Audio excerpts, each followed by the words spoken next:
I found protection in my wife's car, exposed her cheating with my younger brother. So I did this. I was never the type of person to snoop around. Trust was always the foundation of my relationships, or so I thought. But sometimes, life throws you into situations where you have to face the uncomfortable, the ugly truths you never wanted to see. That's what happened to me. I'm just a regular guy, working a regular job, living a regular life, or at least I was until that day. The day I found protection in my wife's car. It was a Saturday morning, one of those lazy weekends where you don't have much planned. My wife, Lisa, had left early to run some errands, leaving me to lounge around the house. It wasn't unusual for her to be out and about on weekends, but something felt off that day. Maybe it was the way she left without her usual peck on my cheek, or the fact that she seemed unusually distant the night before. I couldn't put my finger on it, but there was this nagging feeling in the back of my mind that something wasn't right. Around noon, I decided to head out to pick up some groceries. As I walked into the garage, I noticed Lisa's car sitting there, which was strange because she always took her car when she went out. I assumed she might have gone out with a friend, but curiosity got the better of me. I don't know why I did it, but I walked over to her car and opened the door. Maybe I was just looking for an answer to the unease I'd been feeling, or maybe it was something deeper, something I wasn't ready to admit to myself. The moment I opened the glove compartment, my heart stopped. There, in a small, inconspicuous package, was a condom. My mind went blank for a moment as I stared at it, trying to process what I was seeing. It wasn't ours. We hadn't used condoms in years, not since we'd gotten married. We trusted each other completely, and there had never been a reason to question that trust, until now. I felt a wave of nausea wash over me as the implications hit me like a ton of bricks. The thoughts started racing in my mind. Had she been cheating on me? With who? How long had this been going on? My hands trembled as I put the condom back in the glove compartment, my mind reeling with 1,000 questions and no answers. I spent the rest of the day in a daze, trying to act normal when Lisa came home, but I couldn't shake the feeling that everything had changed. I knew I had to confront her, but I didn't know how. Should I wait until I had more proof? Should I just come out and ask her? The uncertainty was tearing me apart. That night, as we sat down for dinner, I could barely eat. My appetite was gone, replaced by a knot of anxiety in my stomach. Lisa noticed, of course. She always noticed when something was wrong with me. That's what made it even harder to believe that she could be hiding something like this. "Are you okay?" she asked, her voice filled with concern. "You've been quiet all day." I forced a smile, trying to keep my voice steady. "Yeah, I'm fine. Just tired, I guess." She reached across the table and took my hand, giving it a reassuring squeeze. "You know you can talk to me about anything, right?" The irony of her words stung like a slap to the face. I wanted to scream, to accuse her, to demand the truth, but I couldn't. Not yet. I needed to know more before I confronted her. So, I just nodded and squeezed her hand back, forcing myself to get through the rest of the evening without falling apart. The next day, I made an excuse to leave the house and did something I never thought I would do. I followed her. I felt like a stalker, creeping in my own car as I tailed her to wherever she was going. My heart pounded in my chest, a mixture of guilt and fear making it hard to breathe. But I had to know. I had to find out what was really going on. She drove to a part of town I didn't recognize, pulling into the parking lot of a small, nondescript motel. My heart sank as I watched her get out of the car and head inside. I couldn't believe what I was seeing. The woman I loved, the woman I had promised to spend the rest of my life with, was cheating on me. I sat there for what felt like hours, too stunned to move. I didn't know what to do. Should I go inside and confront her? Should I just drive away and pretend I didn't see anything? My mind was racing, my emotions all over the place. Eventually, I decided to leave. I couldn't face her, not yet. I needed time to think, to figure out how to deal with this. The drive home was a blur, my thoughts a jumbled mess of anger, sadness, and confusion. How could she do this to me? What had I done wrong? Was there something I had missed, some sign that she was unhappy? The questions kept coming, but there were no answers. When I got home, I sat down on the couch and buried my face in my hands. I felt like my whole world was falling apart. The woman I had trusted more than anyone in the world had betrayed me in the worst possible way. And the worst part was, I didn't know what to do about it. A few hours later, Lisa came home, acting like nothing was wrong. She smiled at me, kissed me on the cheek, and started talking about her day. It took everything in me not to explode right then and there.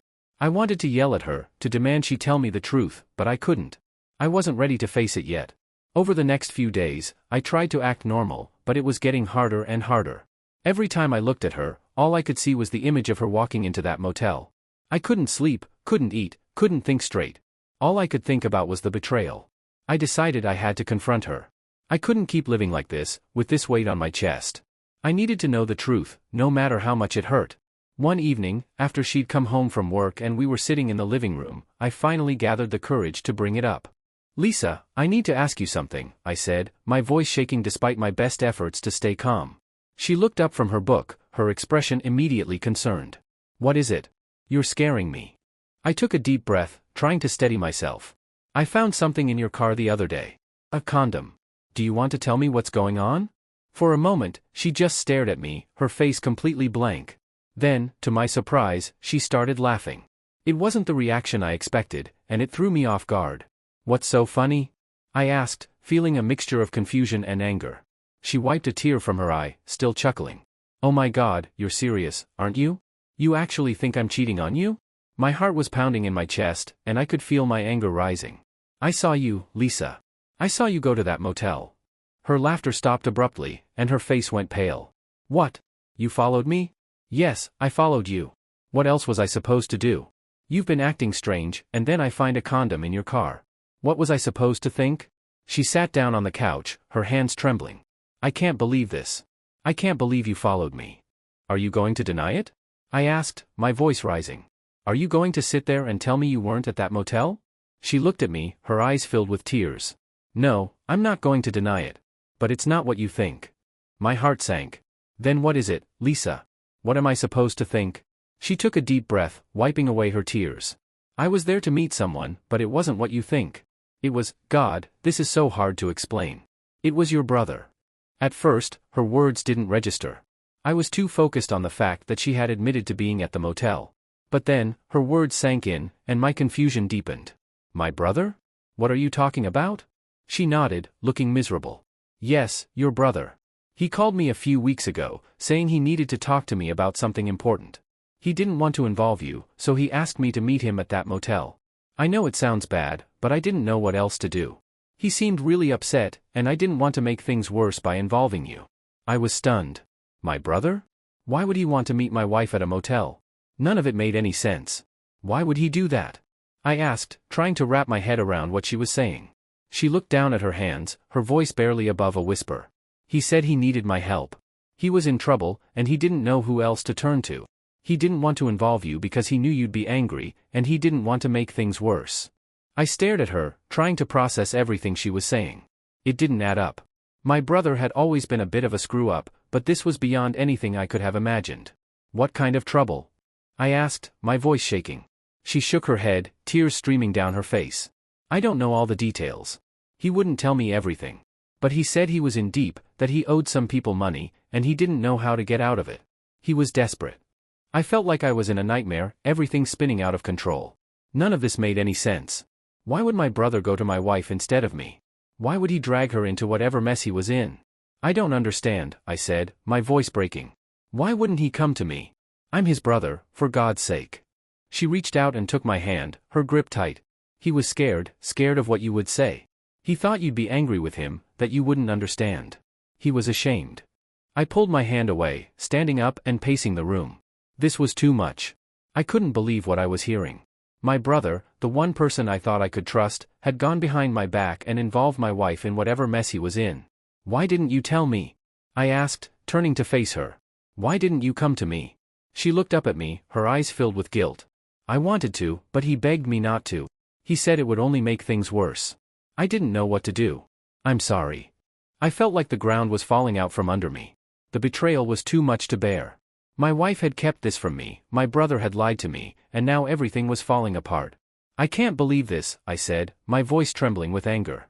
"I can't believe you kept this from me." She stood up, reaching out to me. "Please, you have to understand. I was trying to help him, trying to protect you. I didn't want to hurt you." But I couldn't hear her anymore. All I could think about was the betrayal, the lies, the secrets that had been kept from me. I turned and walked out of the room, slamming the door behind me. I spent the next few days in a fog, barely able to function. I couldn't sleep, couldn't eat, couldn't think straight. My mind was consumed with thoughts of my wife and my brother, the two people I trusted most in the world, and how they had both betrayed me. I didn't know what to do. Part of me wanted to confront my brother, to demand answers, but I didn't know if I could handle the truth. The other part of me just wanted to disappear, to run away from all of this and never look back. But I couldn't. I had to face it, no matter how painful it was. So, I finally called my brother and asked him to meet me. We arranged to meet at a bar, a neutral place where I could confront him without causing a scene. When I walked into the bar and saw him sitting there, looking nervous and guilty, my anger flared up again. I wanted to punch him, to demand answers, but I knew I had to stay calm. I sat down across from him, staring at him for a moment before speaking. "Why?" I asked, my voice low and controlled. "Why did you go to Lisa instead of me?" He looked down at his drink, unable to meet my eyes. "I didn't want to drag you into it. I thought I could handle it on my own." "Handle what?" I demanded. "What the hell is going on?" He sighed, running a hand through his hair. "I got involved with some bad people. I owed them money, and things got out of hand. I didn't know what to do, so I called Lisa. I thought she could help me, keep you out of it." I stared at him, my anger boiling over. "So you went behind my back? You involved my wife in your mess?" "I'm sorry," he said, his voice trembling. "I didn't mean to hurt you. I was just scared. I didn't know what else to do." I couldn't believe what I was hearing.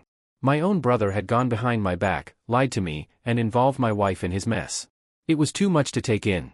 "I can't believe you did this," I said, my voice shaking with anger. "I can't believe you lied to me." "I'm sorry," he repeated, looking miserable. "I didn't mean for any of this to happen." But his apologies didn't make me feel any better. I felt betrayed, hurt, and angry. My world had been turned upside down, and I didn't know how to fix it. "I don't know if I can forgive you," I said, my voice breaking. "I don't know if I can ever trust you again." He looked up at me, his eyes filled with regret. "I understand. I'm so sorry." But sorry wasn't enough. Sorry didn't fix what had been broken. Sorry didn't take away the pain of betrayal. I stood up, feeling like I couldn't breathe. "I need time. I need to figure out what I'm going to do." He nodded, looking defeated. "I understand. Take all the time you need." But as I walked out of that bar, I knew that things would never be the same again. The trust had been shattered, and I didn't know if it could ever be repaired. When I got home, Lisa was waiting for me, looking anxious and worried. She tried to talk to me, to explain, but I couldn't hear her. All I could think about was the betrayal, the lies, the secrets that had been kept from me. "I need some time," I told her, my voice hollow. "I need to figure out what I'm going to do." She nodded, tears streaming down her face. "I'm so sorry. I never meant to hurt you." But her apologies didn't make me feel any better. The damage had been done, and I didn't know if it could ever be undone. I spent the next few days in a fog, trying to make sense of everything that had happened. I couldn't stop thinking about my brother, about Lisa, about the betrayal that had shattered my world. I felt like I was drowning, unable to find my way back to the surface. Eventually, I realized that I couldn't keep living like this. I couldn't keep holding on to the anger, the hurt, the betrayal. It was tearing me apart, and I needed to find a way to move forward. So, I made a decision. I decided to confront my brother one last time, to get everything out in the open and try to find some closure. We met at the same bar, but this time I was determined to get answers. I wasn't going to let him off the hook. "I need you to tell me everything," I said, my voice firm. "No more lies, no more secrets. I want the truth." He nodded, looking resigned. "Okay. I'll tell you everything." And so he did. He told me about the gambling, the debts, the threats from the people he owed money to. He told me about how he had been desperate, how he had turned to Lisa because he didn't know what else to do. It was a lot to take in, and as he talked, I felt my anger slowly giving way to something else, sadness. Sadness for the brother I thought I knew, sadness for the man who had gotten himself into such a mess, sadness for the damage that had been done to our relationship. When he finished, I sat there in silence for a long time, trying to process everything he had told me. Eventually, I looked up at him, my voice quiet. "I'm not sure if I can forgive you," I said, my voice trembling. "But I'm willing to try. If you're willing to make things right." He looked at me, his eyes filled with hope. "I'll do whatever it takes. I'll pay back the money, I'll make things right. I promise." And for the first time in weeks, I felt a glimmer of hope. Maybe, just maybe, we could find a way to move forward. It wouldn't be easy, and it wouldn't happen overnight, but I was willing to try. As I walked out of that bar, I knew that the road ahead would be difficult, filled with challenges and obstacles. But I also knew that I wasn't alone. I had my brother, flawed and imperfect as he was, and I had Lisa, who had made mistakes but was willing to make things right. And in that moment, I realized that maybe, just maybe, we could find a way to rebuild what had been broken. It wouldn't be easy, but I was willing to try. The next few weeks were a blur of emotions, as I tried to come to terms with everything that had happened. My relationship with my brother was strained, but we were both trying to rebuild the trust that had been shattered. It wasn't easy, but I could see that he was making an effort, and that gave me hope. Lisa and I had a long, difficult conversation about everything that had happened. She admitted that she had made a mistake by keeping things from me, but she also explained that she had been trying to protect me, trying to keep me from getting hurt. It didn't excuse what she had done, but it helped me understand her motives a little better. We decided to go to couples therapy, to try and work through the issues that had come up in our marriage. It was hard, painful even, but it was necessary. We had both been hurt by what had happened, and we needed to find a way to move forward together. Through it all, I realized that trust is a fragile thing. It takes years to build, but it can be shattered in an instant. And once it's broken, it takes a lot of time and effort to rebuild. But if both parties are willing to put in the work, it is possible to move forward, to find a way to heal. It wasn't easy, and there were times when I wanted to give up, when the pain and anger felt too overwhelming. But I kept going, because I knew that I couldn't let this define my life. I had to find a way to move forward, to rebuild the trust that had been lost, and to heal from the betrayal. Over time, things started to get better. My relationship with my brother improved, as he worked to make things right and to prove that he could be trusted again. It wasn't easy, and it took a long time, but eventually, we were able to find a way to move forward. My marriage also began to heal. Lisa and I worked hard in therapy, and we both made a conscious effort to be more open and honest with each other. We talked about our feelings, our fears, and our insecurities, and we slowly began to rebuild the trust that had been shattered. It wasn't a quick process, and there were times when I doubted whether we could make it through. But we kept going, and eventually, we started to see progress.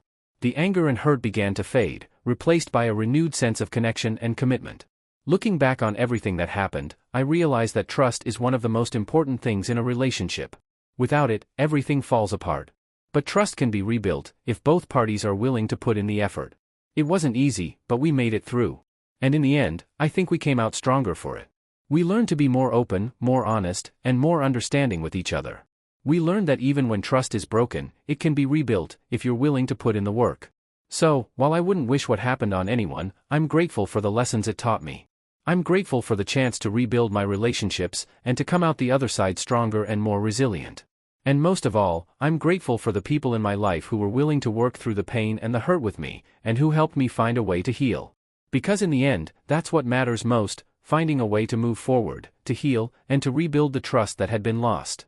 And that's the story of how I found protection in my wife's car, and how it led to the discovery of a betrayal that nearly destroyed my life. But with time, effort, and a lot of hard work, I was able to find a way to heal, to rebuild the trust that had been shattered, and to move forward with my life.